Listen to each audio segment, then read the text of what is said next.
All right, welcome everyone. We're Semblance of Sanity. I'm Caleb. I'm Jacob. And we're here for My Hero Academia, Season 4, Episode 11. All right. Well, we've hit to the titular episode number where things usually go even crazier. Yep, which indeed. is what happened in last season, where we had probably one of our longest MHA reaction discussions of all time. Yeah, so, I think that was the 2-hour one. Yeah, I think it was the one that went forever with All Might. But yeah, but here it's not quite as clear of what that would be. Maybe it would be with Mirio because he has gone on ahead. Maybe it would just be more Twice and Toga dancing. Well, I think what they've done is they basically tried to give us the semblance of a feeling that this dungeon crawl is serious. It's one that in combat, a lot of things happen rather quickly. So in order for us to actually go into detail about how serious it is, we need to go into detail about how serious it is. Okay. Yeah. But a lot of this hasn't really been leading up to any definitive, I would say, big changes in the structure of the dungeon crawl. Right. So maybe something like that happens. Maybe we finally deal with the member of the Yakuza, the group that is in the walls or what have you. So sure, or Mirio catches up to Overhaul. Yes, something like that. So looking forward to this situation in some ways to resolve. I think I'm at that point where we need to have a little bit of resolution to things before it gets bogged down just a little bit too much. Like maybe Deku and Aizawa and people versus Twice and Toga. Because they are also trapped in an area. Well, that almost doesn't feel like enough of a climax. And if anything, like I don't think that's actually like something they're going to even really focus on. It's more of like they had their moment in the last episode, and if anything, they'll probably find a clever way to get out of this because they've now instigated things in some ways even more by being themselves. So I don't know. I don't think they're actually going to be that helpful for Overhaul's crew. Maybe they'll team up. Who knows? Yeah, I don't think so. I don't think the heroes would even let them. They'd probably arrest them if they tried that. So, y'all, without further ado, let's get into it. All right, everyone, now be sure to go check out the reaction portion of the video in the description below, and then come back here for the discussion.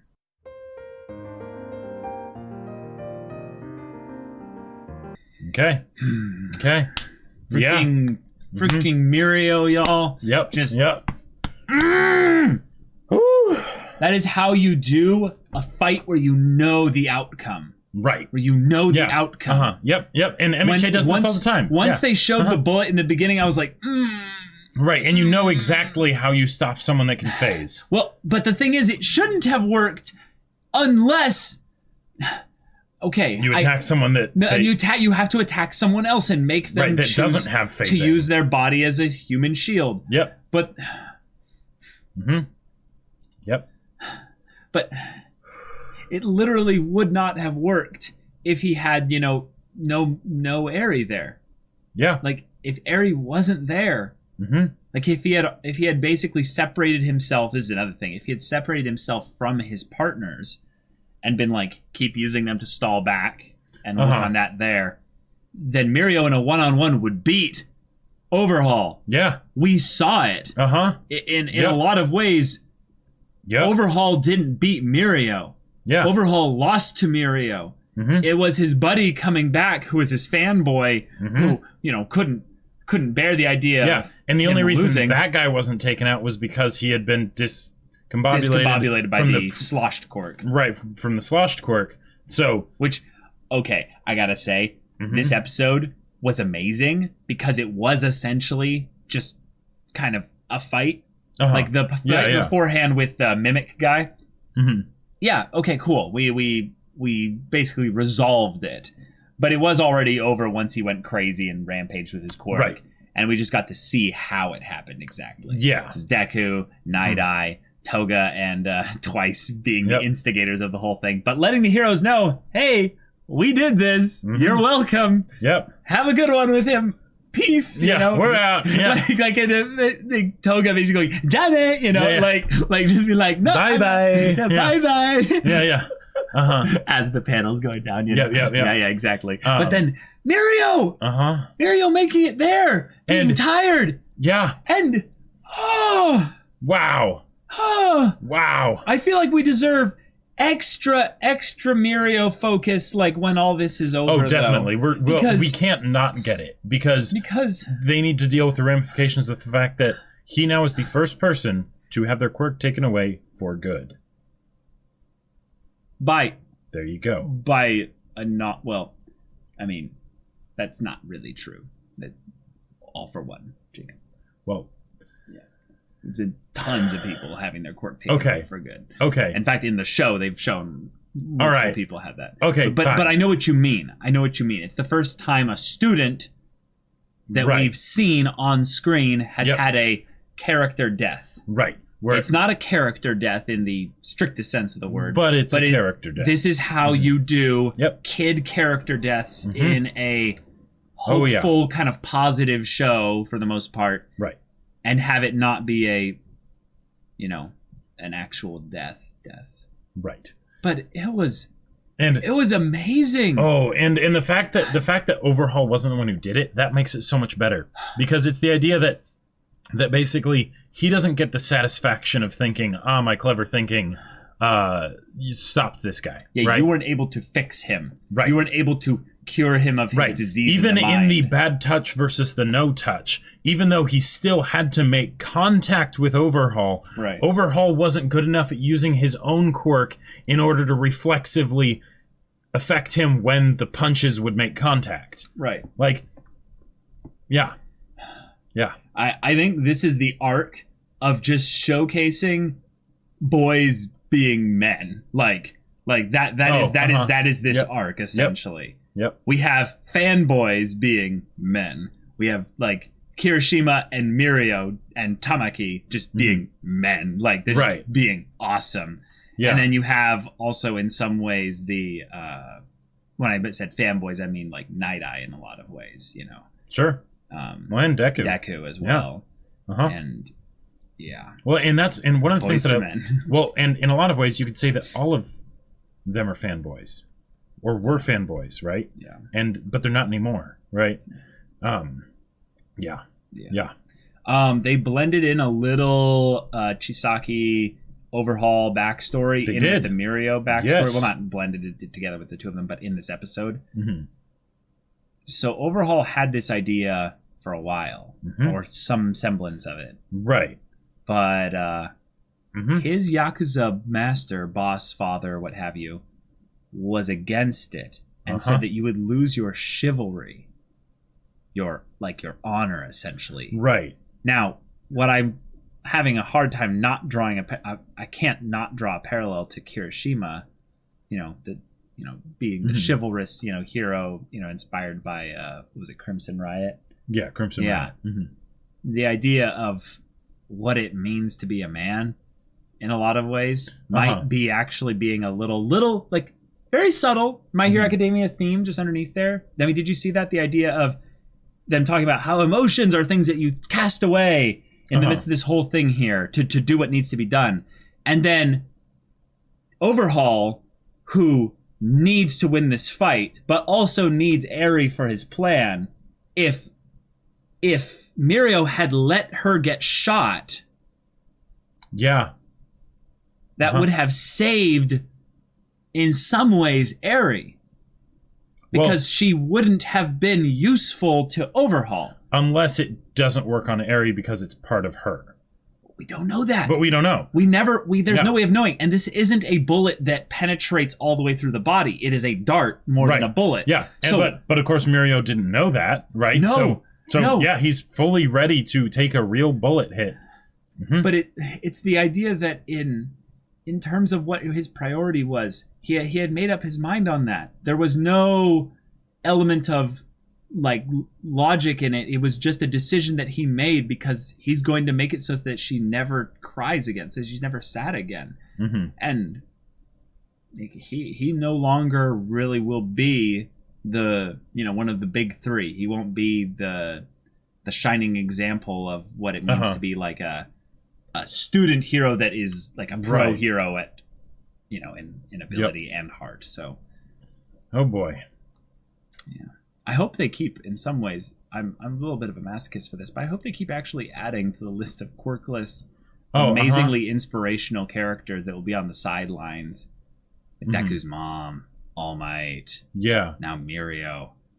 I love it. Yeah, I thought you were going to say that you want them to start darting more students. No. This I love the parallels that they also had here with All Might's fight, because with Mirio, and great point, One for All could still be passed to Mirio, which would be just crazy to even though it's not going to happen because Deku's the main character, just having that as a potential option, as Deku giving it to another quirkless person. Yeah, that's wonderful.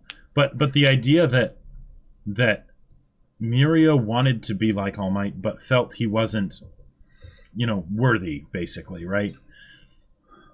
And yet, this, in so many ways, was All Might versus All for One. Like down to the, taking the hit to save the one person that would have been in harm's way. Yeah. Yeah. Yeah. There were a lot of things different about this episode from previous MHA episodes that I think they've ever done, really, as well. They had the animation that might have been 3D, I don't know, for the way they did the tunnels collapsing and having little parts. It was all moving so fast, it was kind of hard to tell. Yeah, that was unique. Another thing that they did was the little chibi bit with Toga and Twice, which was amazing. Great. That was great. They had probably 3 different focuses of backstory in the same episode. That was like some of the most varied bits of backstory I think we've ever seen in an MHA episode. And then they also did the Hunter x Hunter style. It has been 5 minutes since the palace has been invaded kind of thing. It's been 17 seconds. Right. Like in this, we're having probably a bit that might have just been lifted straight from the manga in a lot of ways, because it's not really animated that much at all.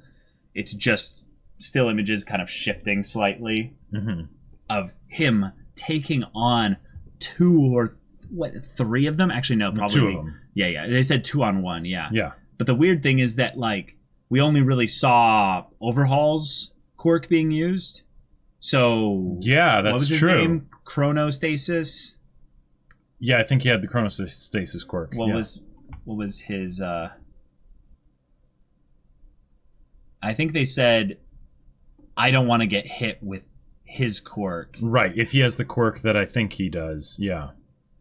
Well, and dang, Chronostasis with bullets that take away quirks. That's pretty crazy, because then you stasis someone and then anti-quirk gun. It definitely one of the receiving end of the quirk he had listed. Young head Kurono. Kurono, which sounds like Chrono. Yeah, Chrono. Yeah. Okay. Yeah. I don't remember the second half of his name though, but if it's Sotasis, exactly. But if he has any kind of immobilization type, maybe locks terrifying. in a certain element of time or what have you. Dangerous, very dangerous in this situation. And maybe the only reason why he wasn't actually able to get Mirio with this was because of Mirio's irregular movements. There was no way to fulfill the conditions necessary for his quirk to be used. And even if, whatever they are, sight, touch, throw and hit him with a thing with range. I'm literally thinking in MOBA terms. I'm like, what kind of skill shot do I need to make in order to successfully render this guy immobile so that we can pop him full of quirk-destroying juice? Well, and it might also just be that Mirio managed to get the jump on him effectively enough. Yes. That he was always just dazed and barely able to do anything. Yeah, he was constantly hit. Stunning strike. Yep. No chance for him there. We have the confession quirk, which pretty terrifying. Given to a very, I would say, not important main kind of character here, and that's just a little terrifying. Yeah. But every time I see one of these villain quirks, I can always tell what kind of story they would have had that meant they wouldn't have been accepted in society. Sure. Do you always see that? Oh, yeah. Like, it's like there's these quirks where it's like, oh, that's really terrifying. Right, like maybe the question one, he can't control it. Anytime he asks a question, people are forced to answer truthfully. Right. Yeah, you wouldn't do well in society. You wouldn't do well at all because everyone else gets really uncomfortable when you start speaking, and then it's like, no, we need you to just shut up. And it's like, well, then you can't live like that. Right, exactly. Yep. And of course, it was a great way to give exposition for some of the quirks out there. Right. But yeah, also just sloshed. Oh, yeah. If it's a passive AoE, that guy's life must have been hell. Like that. Well, in fact, that's probably why he drinks. Well, yeah, chicken or the egg, which came first? Well, that's another thing. I have a dumb theory about this, but there's something that literally popped in my head the instant I heard of it. Oh. What if a mom, yeah, who had a quirk that had something to do with the inner ear, a hearing quirk or something like that, drank when she was pregnant a lot. Sure. That messed with, I don't know. I'm talking about a dumb kind of MHA level world building reason for it. But that could...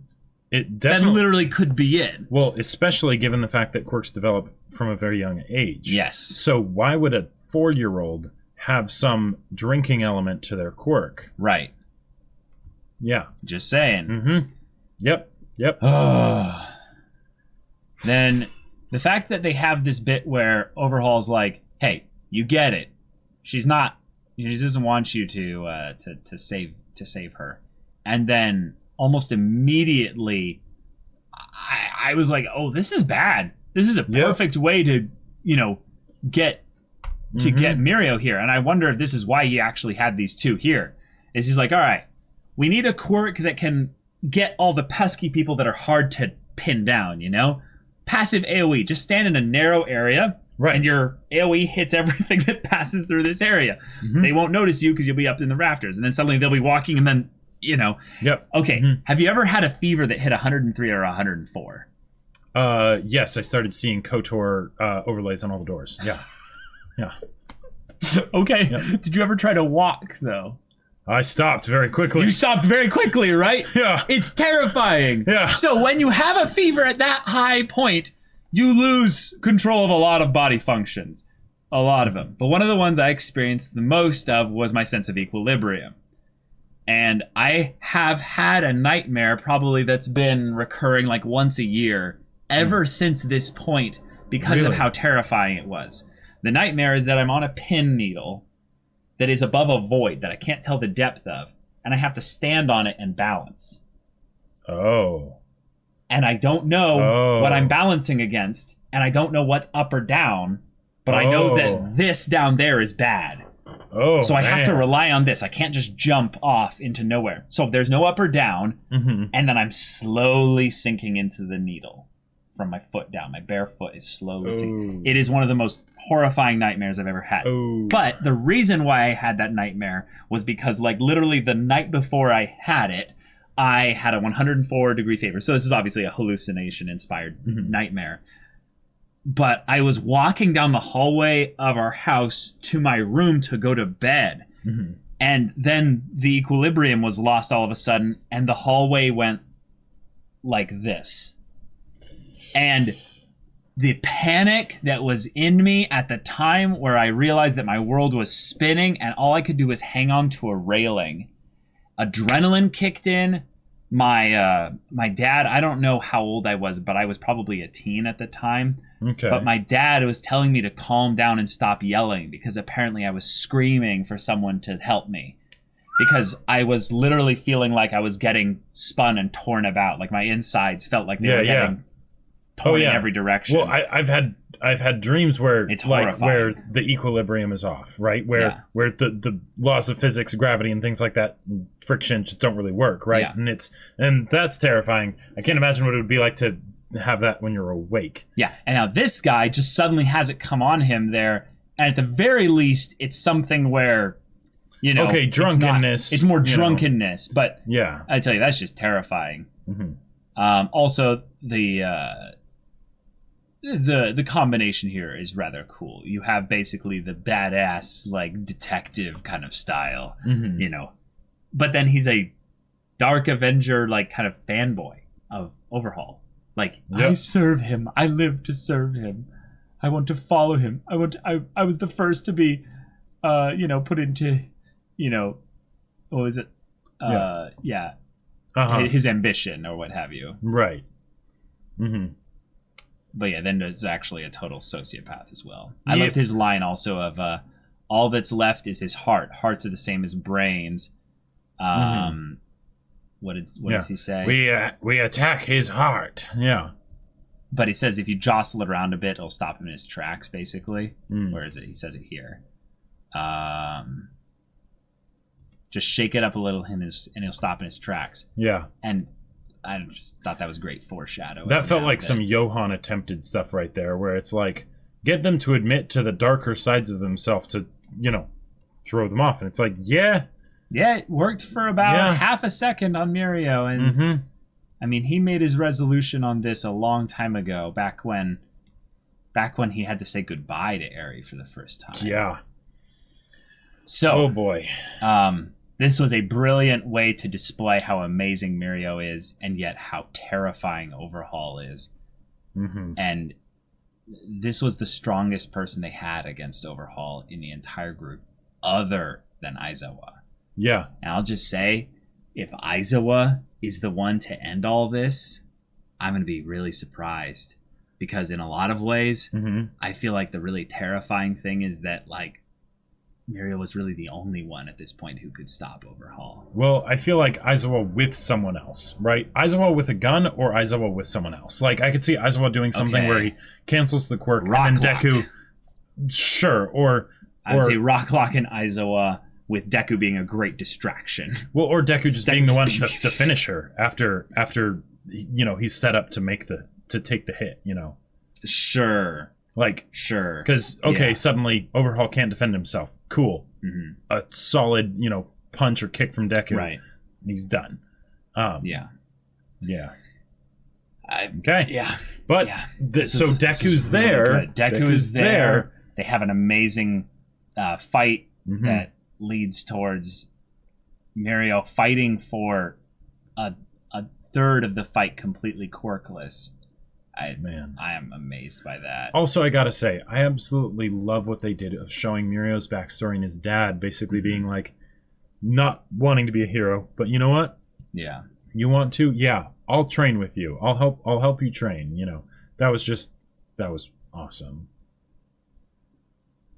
Okay. All right. So there's some little bits of world building in the beginning regarding the drug bullet dart things. I kind of want to go over this again. It's not like an incomplete drug that only took a day or two to recover from. We started with preserving the effects of the factors separated from Eri's body. So, what do they say factors here? Whatever elements of her body that they used in order to separate her quirk from Eri and then turn it into a bullet, probably. Okay. So this is my thought then. It's a reductive process. Sorry, it's I'll explain with just a visual image in a second here. Just take the word factors and the reason why they didn't say any other words they could have said. Okay. Factors, I think, is vague intentionally. Yeah, that's the main purpose of it. We don't want to get into the science stuff of it, so it's just... Right, but I think here's something rather interesting. So they say, with this, we can completely annihilate someone's quirk. It's like, okay, that's the terrifying vision that he said. He's like, this will cure people of that mental disease that they can be heroes because their quirk makes them think that they can be someone. It'll take too much time and money. It's taking a month just to make enough for 5 bullets, which means there's a lot of process involved with making it to refine it or whatever. Yeah. But I want to know, what's all this? Yeah, that's excess Eri. Yeah. Mm-hmm. Yeah. So this part here where it says waste? Oh, uh-huh. Yep. And the fact that they said factors? Well, and not like I don't know, like some element of her quirk or like some samples, because when I hear factors, I don't hear samples. I think samples is like microscopic teeny weeny weeny, and then he's like going and doing DNA mixing and what have you. Factors feels more like it's about this big. It's this big. Something a little bit more I feel like that's fairly baseless, especially considering the fact that the bullets are small. Sure. But then what is this, though? But oh yeah, this is why I think that, though. Right. What is waste then? Well, those could also be bullets themselves that were no good. You know. Oh, I mean, yeah. Why would they put it into a bullet form if it was no good? Yeah. Mm-hmm. Well, and that the waste thing combined with the very chilling thing that Overhaul said of, oh yeah, she could die here, and then I bring her back. Mm-hmm. I've done that before. Yeah. She knows firsthand I can do that. Yeah. That is terrifying. So my thought is that everything of Eri is somewhat helpful, right, to the whole process, right? Because whatever is the scientific humbo jumbo, whatever, blood, bone marrow, skin cells, whatever. Yeah, parts of it are needed, and there was a time when they didn't know how to do this properly. So when you didn't know how to do it properly, you made stuff that didn't lead to bullet juice. Right. And this is how much waste they had from all of that. Right. Yep. How many equivalent Aries are in these like cylinders here? Oh yeah, right. Because now it doesn't necessarily have to be all Aries stuff. It could be other things that they tried to add into it or whatever. You know, right. Things but what like that. percentage would you guess is Airy? Who knows? But it's the kind of thing where how much of herself does Eri have left? Because Overhaul, okay, cool. He can muck with stuff. He can do alchemy, right? Right. Yeah. But conservation of matter, how does that work? And if he basically is able to, now maybe it was reconstitute of some kind. Yeah, like if he can basically gather up all the other things that would, be part of a human body and then basically repair Eri that way, that's terrifying. If not, maybe it's something where her own body's natural just growth, is something where, okay, we only take this much and it's been going on for a very long time. Yeah. And now it's accumulated to that much because, your body like regrows itself completely, like is completely replaced every 7 years or something like that, right? Yeah.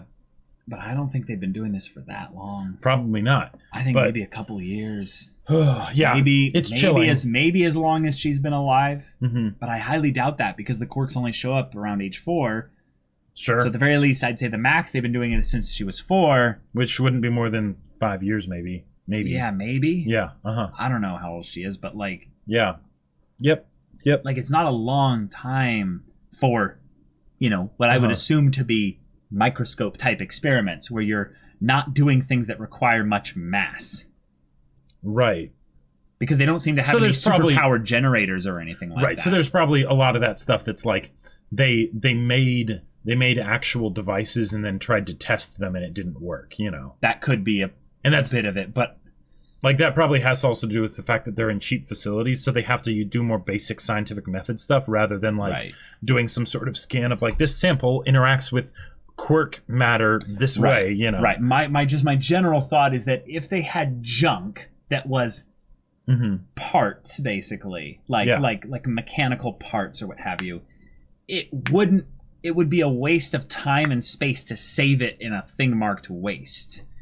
I don't know. It feels like that's to be the kind of thing you just, hey, let's clear that out and just recycle it. Maybe it's something where they didn't want to throw it away just yet because they didn't want anything to lead back to their location, Like if someone comes across possibly, the junk, But there are quirks out there. This is a quirk world. You can reassemble. That's literally his quirk. He can reassemble things. Yeah. He can just turn it into part of the pavement or something. He can make it into sand for all we know. So yeah, I really think it's the creepiest option. Basically, is what's in the cylinders. Probably those cylinders. But hey, villains working together has been a huge theme of this last kind of bit of the story here, and hey, we saw a 3-on-1 from villains against a hero that broke down into a 2-on-1. And then we saw a quirkless hero doing what old All Might or depressed All Might said wasn't really possible. Well, and one of the things that I love about this is that Overhaul's whole thing here, his ideology, is that if we get rid of the quirks, we get rid of the heroes. Yeah. Because it's a mental illness. Yeah. Here he got rid of someone's quirk. Yeah. He didn't get rid of the hero. No, the hero fought on even stronger than before in some ways. Yeah. So. Yeah. The way this was a battle of the mind and the heart was brilliant because they literally showcased the battle of the mind and the heart thing with the confession guy. Yep. And then literally his battle of the mind was what led to defeating Mirio's quirk.